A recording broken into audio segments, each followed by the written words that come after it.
Hi everyone. I'm back again. Uh, if you didn't watch the previous video, which was how to cut out this block, it was really more of a basic cutting video. So if you kind of you understand how to cut patchwork fabric using an acrylic ruler and a rotary cutter, you don't need to watch it at all. If you feel you're not really comfortable with that, you could watch it and hopefully it will help you. I can't guarantee. And as I said during the video, my cutting skills are, no, not my cutting skills, my cutting habits are shockingly bad. But anyways, by the by, this is a third house.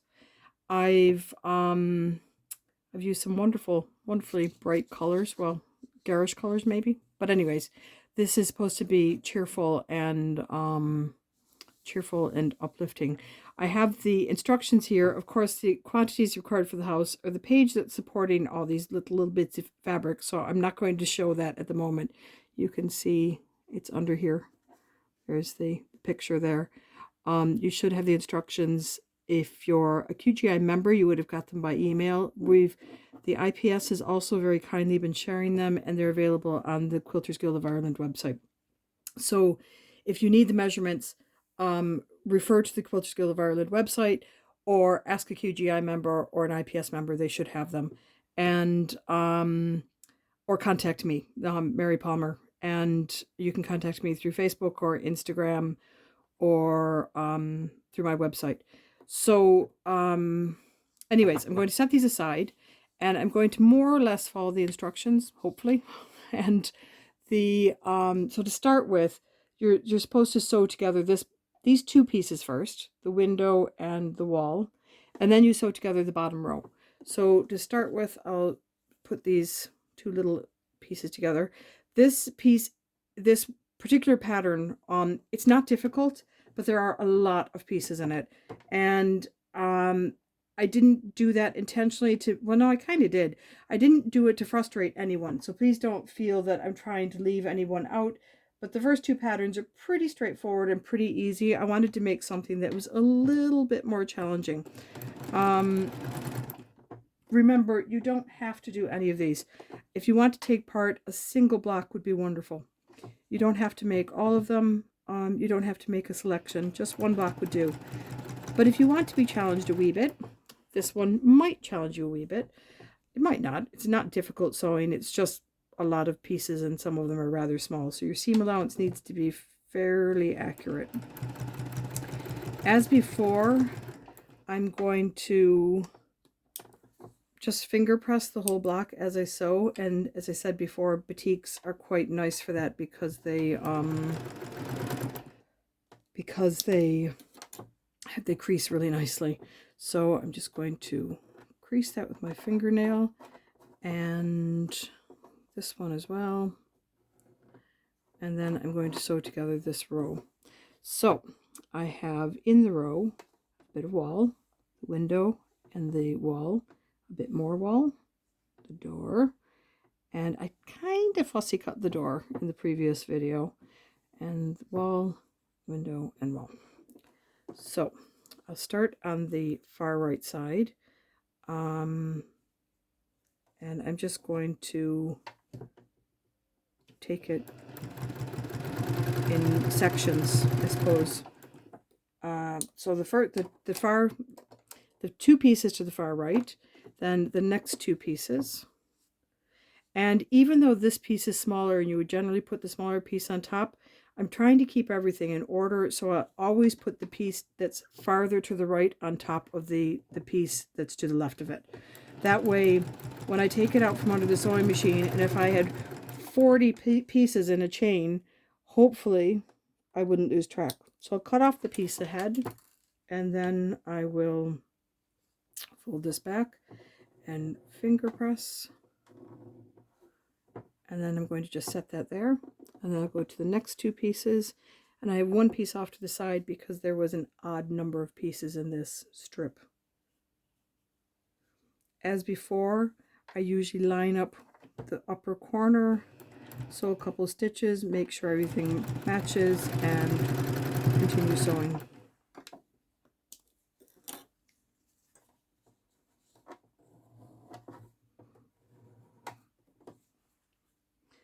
that lines up there.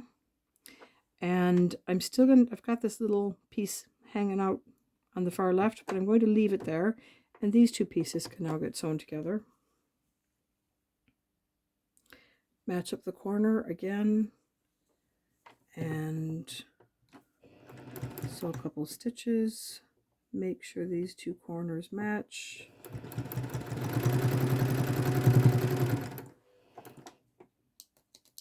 Take off the previous piece. Now, this piece belonged over here. So it was to the left of the door, and it then will be attached to this piece on the far left. So I'm going to join those up.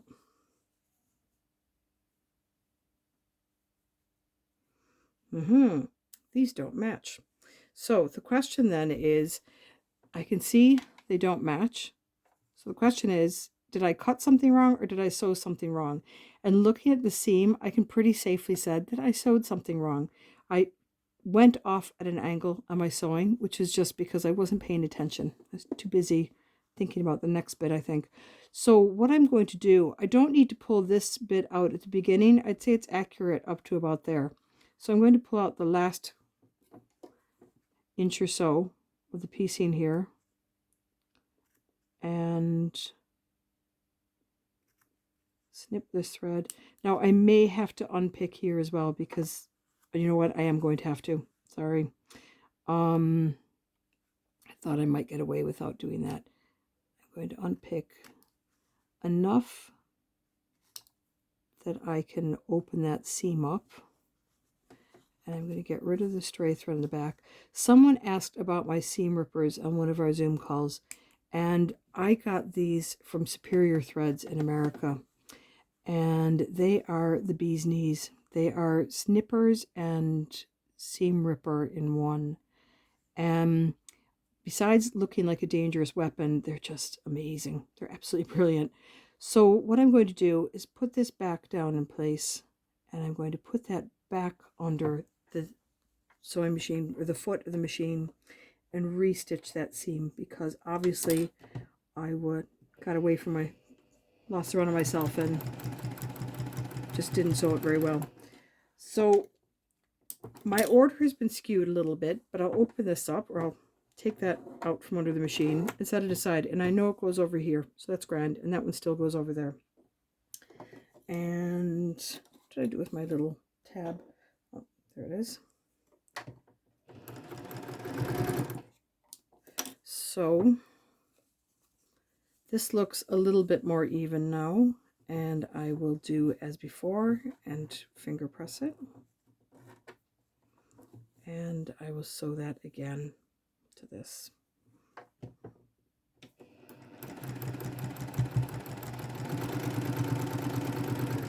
Don't really need to resew the whole seam, but I'm sure it's as easy to do so.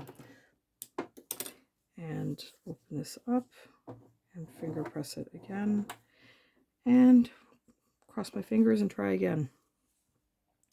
So now it matches perfectly. So that was easy to fix. I could see where my mistake was. It's worth unpicking it and getting it right.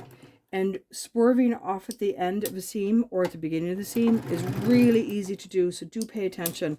I have to confess, it's one of my own terribly bad habits that I kind of drift off at the end of the seam.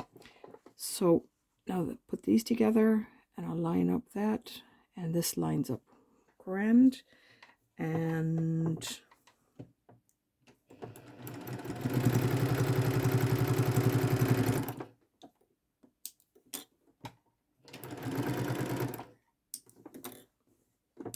then open that up and finger press this. Ta-da! That's the bottom of the house. So according to the instruction, now there's some leeway here. Obviously, if you're experienced, you'll know that. But for the beginners, the instructions say the next step is to sew the upper windows and walls together. You can do that, or you can just continue moving up and take this piece and sew it on. So I'm going to follow the instructions because I wrote them, and I should follow what I wrote.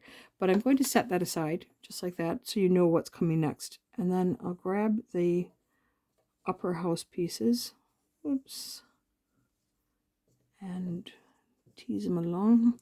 So I'm going to lay these out. So these are a little bit shorter than the ground floor pieces. I think you'll see in older houses that's often the case, that the ground floor windows are a bit taller than the upper floor windows, even if the widths are the same. In some of the really fabulous old Georgian houses, that might have a third floor, they're even smaller again on the the second floor or the third level. That's the top floor windows. So you have a central window, you have a slightly wider piece on either side of that window, which matches the wider pieces on the ground floor. A window on either side, and a little bit of wall on either side. Again, this is a kind of house that would be not hugely uncommon here in Cork. So I'll start at the far end and I'll move along. And again, I'm going to put the piece that would be to the farther right on top, just because this helps me to keep track of things.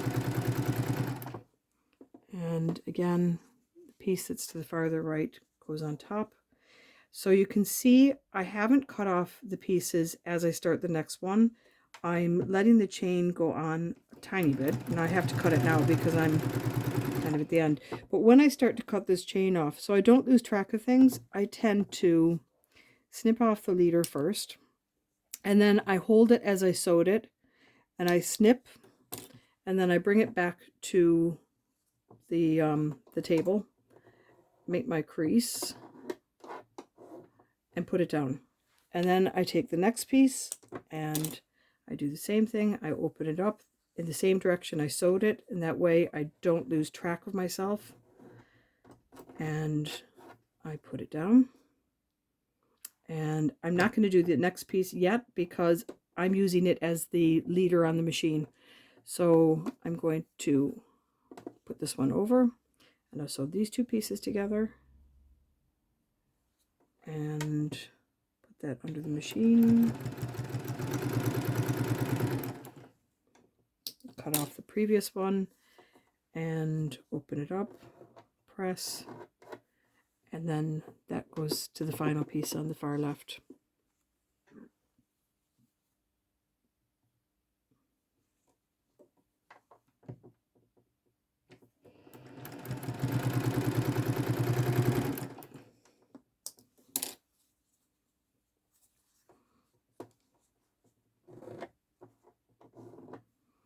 So those are the 4 units to the right, and I'll grab my little scrap here.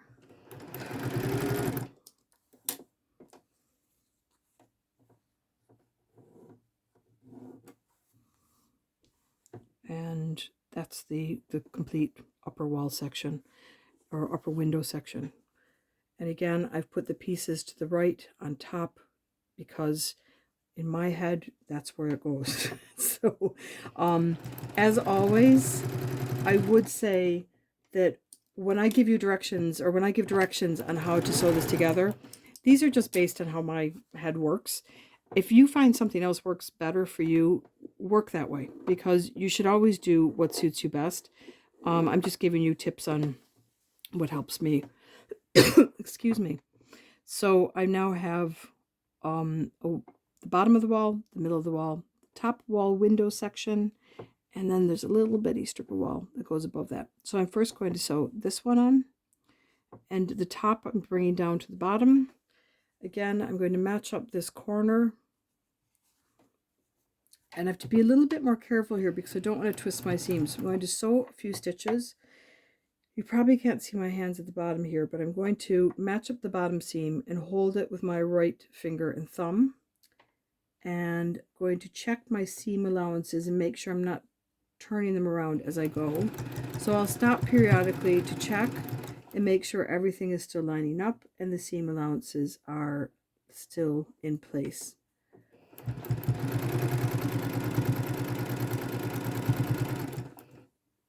And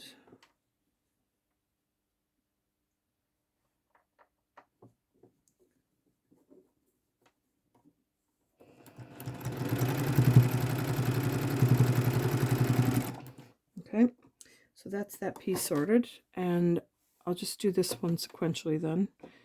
And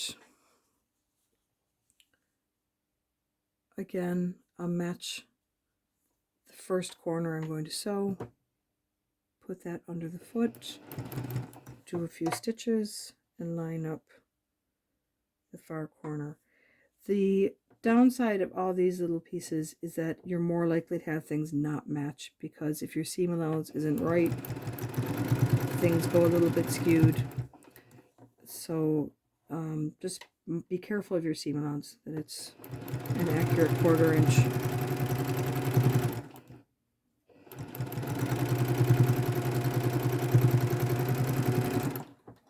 So I'm going to first cut this off, little tail here. And again, I'm going to just finger press this.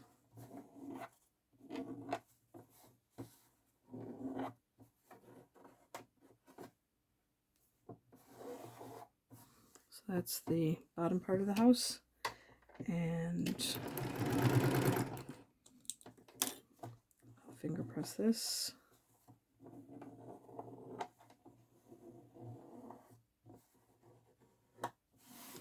And that's the top part of the house. So these two pieces now go together.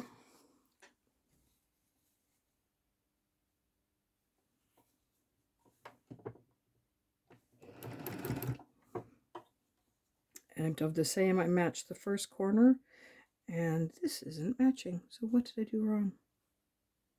Sugar. Oh, it does match. It's a little bit off. I'm going to try and ease it through. That might prove challenging, but we'll see what I can do.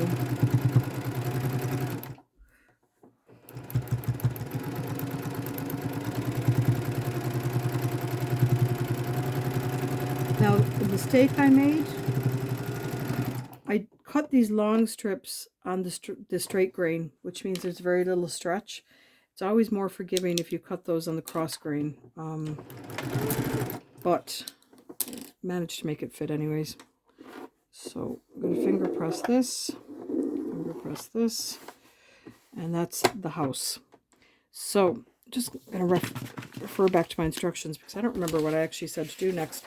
So 3, 4, so all together, yep. And then the next step is sew the roof on. I wasn't sure if I'd said to sew the roof and the upper sky separately. Sorry. That's my voice there. Again, line up the first corner.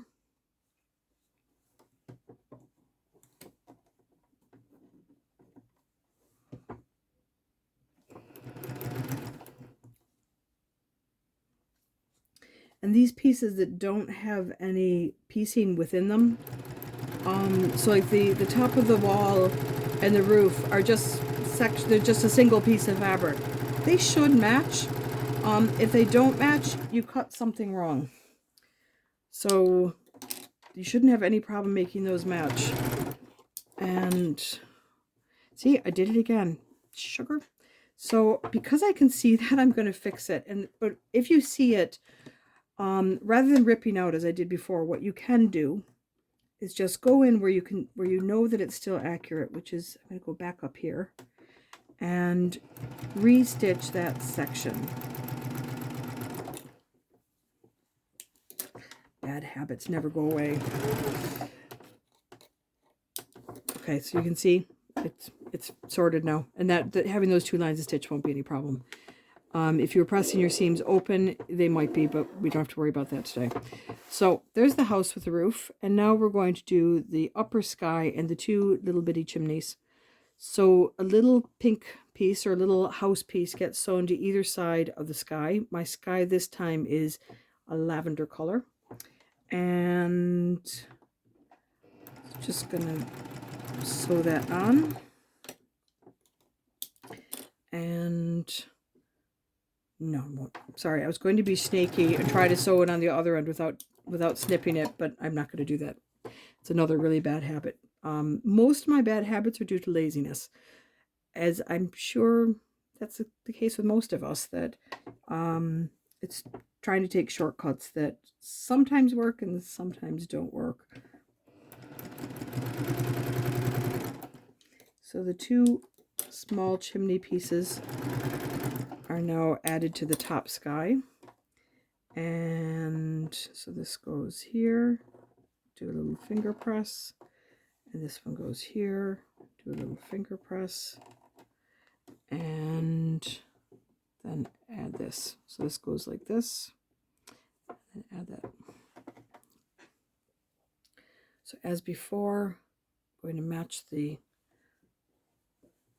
top left corner because that's what I'm going to sew first in this case, and do a couple stitches and then line it up.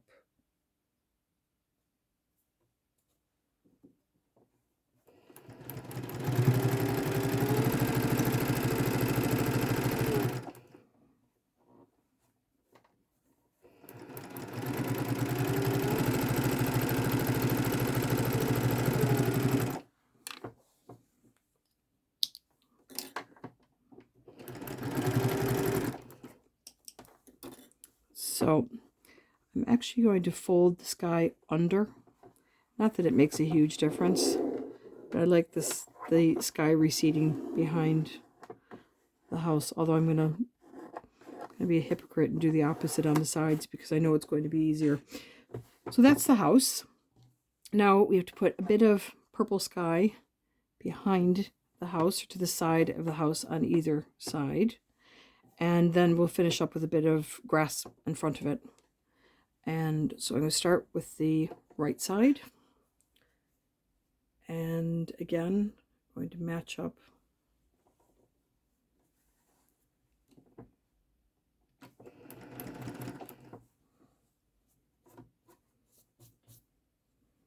if I see little stray threads that are going into the area I'm going to sew, I generally brush them aside because I have to trim them after if I don't, and I'd rather not. So it's just easier if I brush them out of the way, if I spot them now. So you see all these little threads? There's always little threads. It's just inevitable. No matter how good you sew, that's at least I think it's inevitable.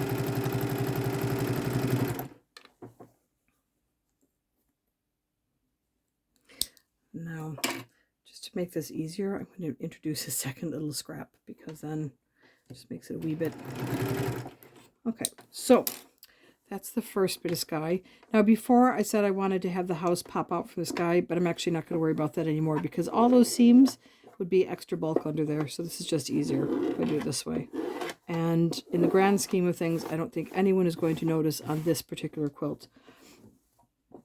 So I'm now going to sew the other piece of sky. As I've said before, with most batiks, there's not much difference between the one side and the other. And as I said before, if there is, use the same side in your pieces. So if you've got one side that's noticeably darker, and that's the side that you're going to have on the top of your or that's the visible side of your patchwork, do that consistently. But this one doesn't have any noticeable difference, nor did the yellows or pink. So I've got the first couple stitches sewn. I'm now going to, I'm just lining up all the seams and again make sure everything lines up.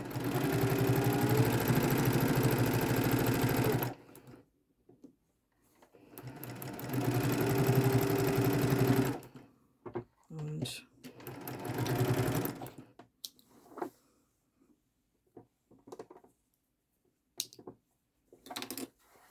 so that's the other side of the sky. So you see now those chimneys become quite skinny and they look a little bit disproportionately long, but a 1/4 inch is going to come off the top of those when it's sewn to another block or to sashing, and that will even things out a bit. It won't look quite so disproportionately long. Last bit is this wee bit of grass to go in the front. So again, I'm going to line up the corner and place that under the sewing machine. Do a couple stitches and line up the bottom edge.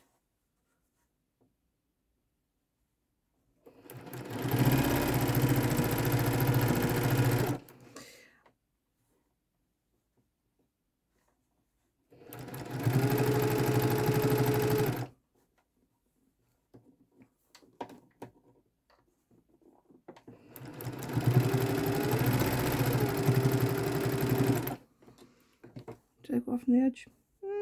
No. Okay. And snip off this little bit here. And that is the block. Oops. I'm going to take this over to the iron and give it a quick pressing, and I shall be right back. There it is. I just did a quick gentle pressing. I'll turn off that light. And that is house 3 done and dusted. Good luck with it. You can make your own variations. As I said during the Zoom call the other night, if you feel like drafting your own block, what you do is get a piece of gridded paper. And if you don't have any, I think you can probably print some. And the best way to do it, I find, is to treat each square on the grid as 1 inch or 1/2 inch. And whatever is easiest for you and whatever you can get on the paper. And then draw your shapes within that space. And then you just have to work out what you, for each shape you have to add 1/2 inch, and you have to think about your construction of patchwork. I might do a video on that actually, because that's kind of an interesting thing to talk about, because it's actually really easy to design your own blocks with a bit of practice. So anyways, I'll leave it with that because this has gone on far too long, and I hope you enjoy the project. I hope you're enjoying the project, I should say. And many thanks to the Keep Well campaign and to the Design and Crafts Council for supporting us during this project. And happy sewing. I hope you enjoy it. Okay, thanks a million. Bye.